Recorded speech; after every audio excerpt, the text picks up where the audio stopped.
Welcome to this episode of Chattin with Staxx. I'm your host, Bill Staxx, and today I got Anthony Luciano Raimondi. Said Biden let them in. Biden, you know what he did, Biden, when he was letting them in?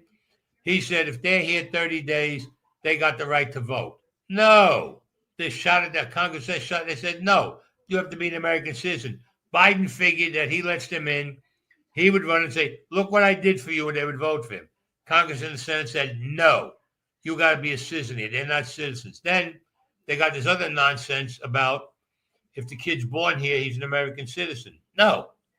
They get pregnant and they come through Mexico. They run over here to the United States. They have the baby. The baby becomes a citizen automatically. He gets food stamps, medical, money, this, that, whatever. Then they run back to their country. She gets knocked up again, the girl. She comes back to the United States again. No, we shouldn't allow that at all. You come here and you're pregnant, you go. Go back to your country. We'll give you medical to take care of the baby when you're born and everything. We'll give you a couple of weeks or a couple of months after you have the baby. You're out. Go back to your own country. No, but these suckers over here, these liberals and whatever you want to call them, they let them get away with it. But yet, what do the Americans get? Nothing. They get nothing. You know what they do with the Americans? Oh, the girl's pregnant. Yeah, throw her in the shelter. Meanwhile, if it's a migrant, put them in the home where they have their own room and put them in a nice hospital. But the American girls who get pregnant right away, whether you're white, black, Puerto Rican, or whatever, they stick them in a home. So what do you think about people having to use their ID to vote? What?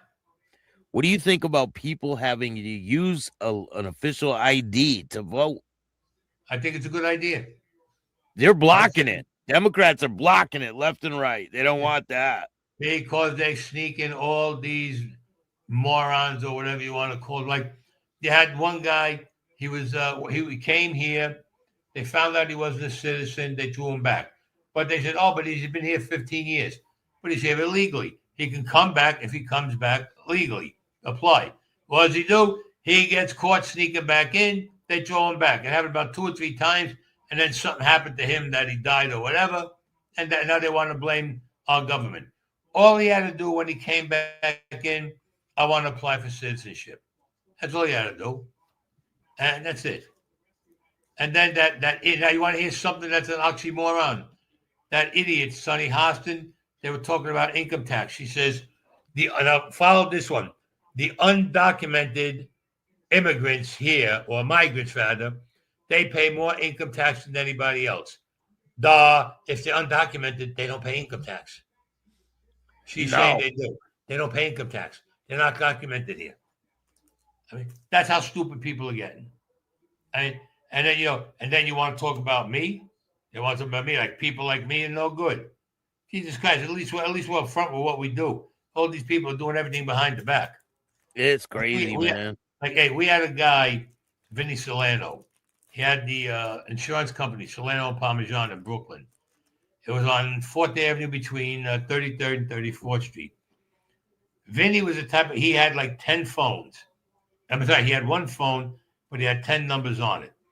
Every number said an insurance company. Vinny was the type of guy, we would go to him, Vinny, money, if I don't have a car. I said, all right.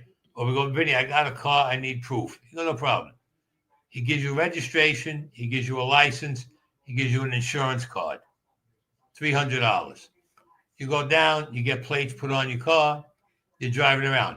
You got no license, which is nothing. You got no insurance, you got nothing.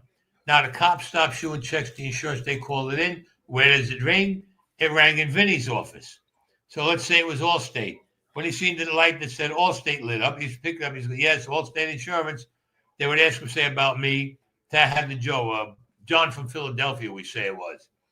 Yes, John from Philadelphia is insured with us. Blah, blah. Okay, thank you. They click, they hang it up. They say, all right, you're insured, get out of here. You know, we're not insured. There's no insurance. This went on for years. We used to go for years. I had a friend of mine, Joe, and he had what do you call them? A salvage yard. So if we wanted to get a cheap car, just a knock-around car, nothing fancy, just knock around to do your business with during the day, he used to give it to us.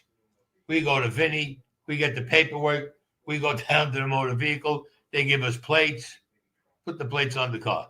If something happened where we had to get rid of the car, then we just go back to Joe. And Joe would he would take the gas tank off the car, he'd leave the tires on, and he put it in the oven.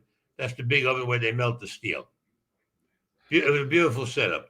When I came home, I went away in '83. I came home at the end of '86. I only did 3 years on a 7-year sentence. I only did 3 years. I had a good lawyer. Anyway, when I came home, he was gone, Vinny. From what I heard, Vinny decided to retire. And somebody down there was telling me he retired. I said, what the hell? He had to make money. They said, you know how much money he had? He retired with $30 million in his pocket. God bless him. I can understand that. I had a friend of mine, Jimmy Haas. Jimmy Haas married Michelle. And Michelle was like a relative to me and my cousin Mac. Because Mac had 3 kids with Michelle's aunt. And she became a cousin. She became our cousin. Everybody was our cousin. And Jimmy Haas married her. Jimmy and Michelle went into real estate. I mean, we used to get deals in real estate. He used to come out with deals. We used to buy the houses foreclosures, flip them immediately like that. Even if we picked up 20 grand a piece on each house, we're doing 2 or 3 of them a month. So we're making 80,000, 100,000 a month with no problem. Jimmy comes down with cancer, major cancer. I mean, he didn't have that much to live. Let's put it that way. He calls me up one day. He says, I want you to come over to the house, bring Mac with you. So what's the matter? He goes, I'll tell you when you get here. I get there, see Michelle, and she's got a sad look on her face. I figure he's going to tell me they either had a fight or he's divorcing her. I said, Michelle, what's going on? She goes, talk to him. So May and Mac walk in. Hey, how you doing? I said, Jimmy, what's the matter? I said, Jimmy, you got a problem with something? He says, no. He goes, listen. He goes, I got the results from the doctor. I got stage 4 cancer in the stomach.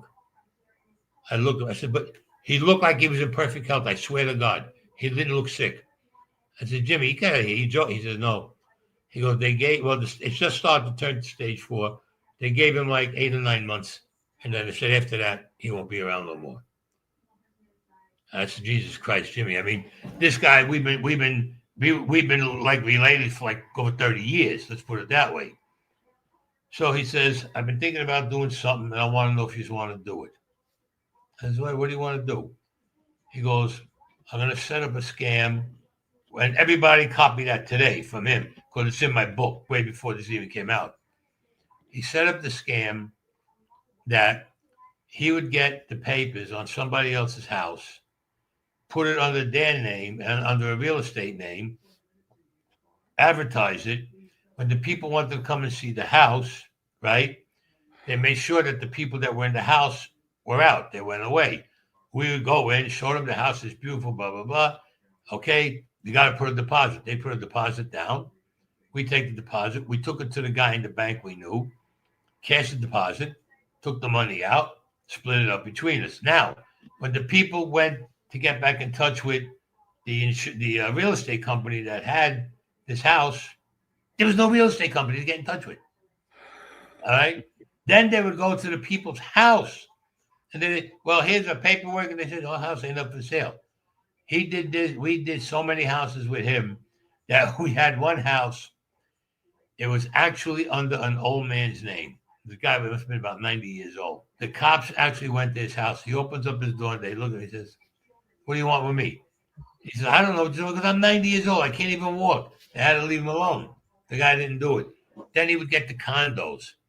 And he would turn around, Jimmy, and he would say, listen, I'm interested in condos. And the guys who had the condos tell, okay.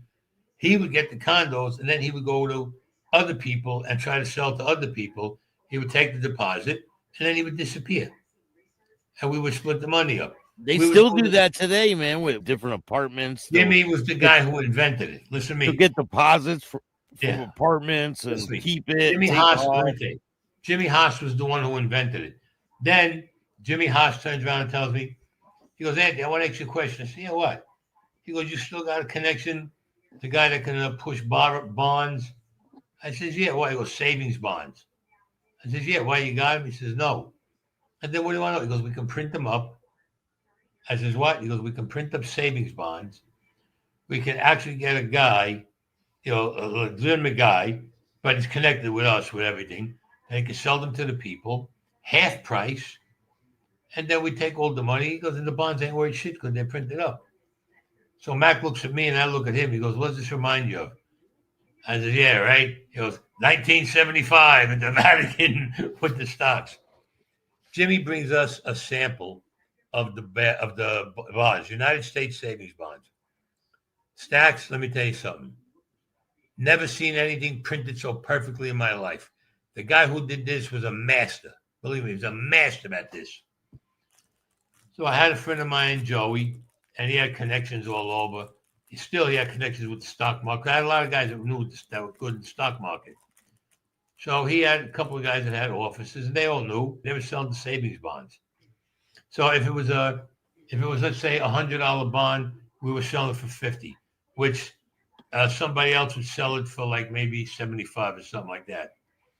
We were doing bonds left and right. In the interim, now Jimmy's getting worse with the cancer. He got to the point where he couldn't even get out of the house. About 6 months went by, he couldn't get out of bed. And one day we're at the house, Michelle calls us up. We just made a big score with the bonds. I told Michelle, we're coming over to your house. She goes, "You better hurry up." She goes, "Jimmy's not doing good." I shoot over there, I see him. I knew he was going to go any second. He was going to go. I don't care what he was going to go. I said, "Jimmy," and he opened up his eyes. He looked at me and I said, "Yeah." I said, "Look what we got." And I showed him all the money. I was letting it fall on the bed. He started laughing. I said, "This is our last and best score we ever done, my friend." I said, "We are done. We are rich. We are sitting back. We are going to retire." And we say, "Screw everybody." He started laughing and he turned around. He moved with his fingers like for Michelle to come over. He kissed his wife, told her he loved her. He grabbed my hand. I never forget. He grabbed my hand. He turned around. He says to me, he says, "Cuz, I love you, cuz." He says, "But I'll see you in the next world." I said, "You're damn straight. You're going to see me in the next world." Closed his eyes and he went right out. He went out. So we get him and we bring him to the funeral parlor. We bring him up to, I forgot the name of the parlor. Not Prospero's. I forgot the name of the friggin' place. The big one's on West 6th Street. You believe I can't remember the name You of the remember all the fucking addresses and Anyway, everything, huh? it's on West 6th Street between T and U. It is the funeral parlor. I can't. I'm drawing a blank on the name. You believe this? Unfreaking believable. Anyway, I'll think of the name. We bring him there. We have him laid out. Now, what we didn't know is that one of the guys that was working in Staten Island pushing the bonds, he got pinched, and he gave up Jimmy. He only knew Jimmy and a couple of guys. He gave up Jimmy. FBI goes to Michelle's house. FBI comes in. She looks. She goes, "He's not here. Where is he?" "I don't know," she tells him. Meanwhile, he's in the funeral parlor. They go all over looking for Jimmy Haas. Now I'm standing outside the funeral parlor. I'm up on the steps. I see two guys coming up the steps. So I look at my friend. I look at Mikey, and everybody said, "These guys got to be feds." Guy comes right over to me, pulls his badge out. "I want to talk to you." I says, "Get the lawyer on speed dial. I think I'm getting pinched.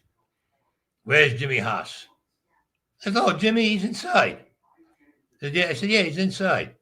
"Oh, okay." I said, "Come on, I'll take you to him." So I walked in, and they says, "The guy, whoever he was, ratted, and Jimmy will talk to us, and you're going to go to jail." I said, "Okay." So he walks in, and he says, "Where is he?" I said, "He's over there." He goes, "Where?" I said, "He's over there." He goes, "Where?" I said, "Come on." I walked him over to the coffin. I said, "There he is. He's dead. You wanted him? There he is. What are you going to do?" The agent looked at me like he wanted to break a chair over my head. "There he is. What are you going to do? The guy's dead. He died of cancer.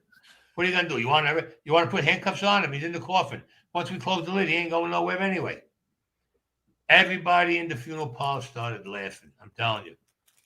They were laughing like forget about it. They couldn't stop laughing with this guy. These agents must have felt like two morons. And they walked out, and that was it.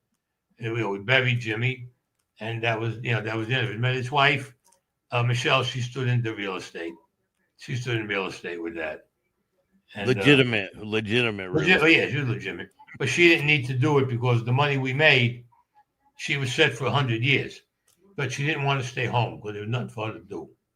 So she went and was in real estate. In fact, I think possibly she still might be doing it. I haven't talked to her in a while. I either think she is doing it or she might have retired now. She was wonderful. Michelle, she was wonderful, man. Let me tell you. We had so much fun with them. The stuff we used to do with them. It's like unbelievable. I got these stories in book 2. It's the memoirs of Anthony Salvatore Luciano Raimondi. Book 2 is out now, and they can go to Amazon and you can get it. And book 1, the When the Bullet Hits the Bone, you can get there also right now. But in a couple of weeks, the guy that we have, the publisher, we're going to have it in all the stores in a couple of weeks. Could be So 2 this or 3 is like weeks. part 2. This is kind of like part 2 of Part 2 to my first book. So Yeah. if you read part 2, that's fine, but you won't get a gist of everything unless you read part 1, book 1, like that. But you can get the book. They're not expensive. They're in a decent range on the price. But the thing is this, it's out. Barnes and Noble, I'm sorry, not Barnes and Noble, on Amazon you can get it. You could probably go to any brick and mortar bookstore and you could probably order it through them and they would have to get it through Amazon. But like I said, Yeah. it could be 2 or 3 more weeks before it's going to be out there in public. And it'll be in Barnes and Nobles and all the stores it'll be in. And I'm sure you're going to enjoy it. Believe me.